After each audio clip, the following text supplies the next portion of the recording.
Braid اور groom cake کا شرعی حکم.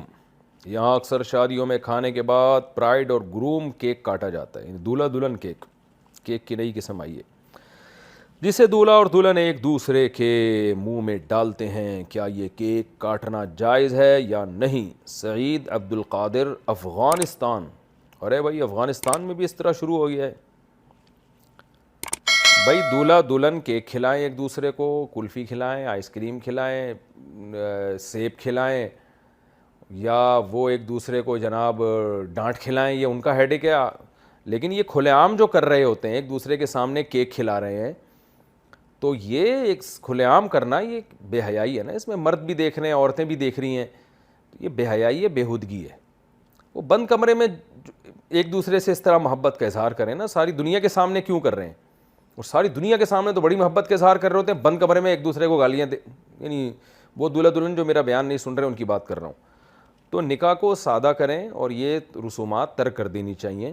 دولہا مردوں میں بیٹھے اور دلہن خواتین میں بیٹھے. یہ رسومات وہیں ہوتی ہیں جہاں بے پردگی ہوتی ہے, یعنی بے پردگی اس کا لازمی جزو ہے. دولہا دلہن اگر لوگوں کے سامنے مثال کے طور پر سب مرد ہیں تو یہاں دلہن کیا کر رہی ہے, اور اگر سب خواتین ہیں تو ان زنانیوں میں دولہا کیا کر رہا ہے یہاں پہ.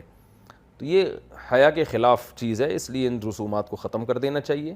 ان کو کیک کھلانا ہے تو بند کمرے میں جا کے کھلائیں یا اپنے محرم رشتہ داروں کے سامنے کھلائیں اور محبت کا اظہار کریں, تو اس میں کوئی حرج نہیں ہے تہذیب کے دائرے میں.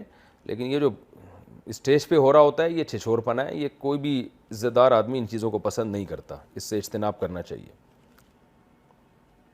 منگیتر سے بات چیت کرنا, ملنا جلنا کیسا ہے؟ منگیتر سے فون پہ بات چیت کرنا, ملنا جلنا اور اٹھنا بیٹھنا کیسا ہے جبکہ دونوں رشتہ دار بھی ہوں؟ ممتاز احمد مستونگ بلوچستان سے. جی بالکل جائز نہیں ہے. منگیتر کا مطلب بیوی نہیں ہوتا. ہاں اتنی بات کسی اجنبی جگہ آپ کی کہیں منگنی ہو گئی ہے یا بات طے ہو گئی ہے, وہ تو منگنی کی رسم اسلام میں ہے ہی نہیں. خیر کہیں بات طے ہو گئی تو اتنی بات کرنے کی گنجائش ہے کہ جس سے آپ اجنبی لوگوں میں شادی ہوتی ہے پتہ ہی نہیں ہوتا کہ کون ہے, کیا ہے, اس کا مزاج کیا ہے. تو کوئی ضروری بات کرنی ہو تو فون پہ اس حد تک بات کی جا سکتی ہے جس سے اتنا اس کو سمجھ لیا جائے کہ بھئی اس کی ترجیحات کیا ہیں. مثال کے طور پر ایک آدمی چاہتا ہے میری بیوی دیندار ہو, باپردہ ہو, نمازی ہو, تو اس سے اتنی بات براہ راست پوچھ لی جائے کہ بھئی یہ دیندار ہے, نمازی ہے بھی یا نہیں ہے. یا بعض لوگ کو اور کوئی ترجیحات ہوتی ہیں ان کی, وہ چاہتے ہیں گھر میں خدمت گزار ہو, کام کاج ہو, تو مرد یہ چاہتا ہے کہ میں ڈائریکٹ اس سے بات کر کے پوچھوں کہ یہ میری ماں کی خدمت بھی کرے گی کہ نہیں کرے گی.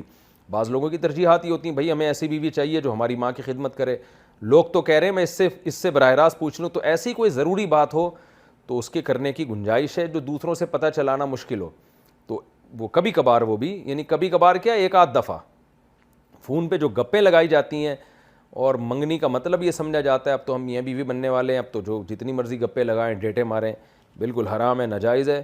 اور تجربے کی بات یہ ہے جو لوگوں کے حالات سامنے آئے ہیں نا, ان سے تو تجربہ ہوا ہے کہ اس طرح کے رشتے شادی کے بعد زیادہ پائیدار ہوتے نہیں ہیں. یہ آپ نوٹ کر لیں. اکثر ایسی شادیاں, میں نہیں کہہ رہا 100%, اکثر ایسی شادیوں میں بعد میں لڑائیاں ہوتی ہیں, وہ ناکام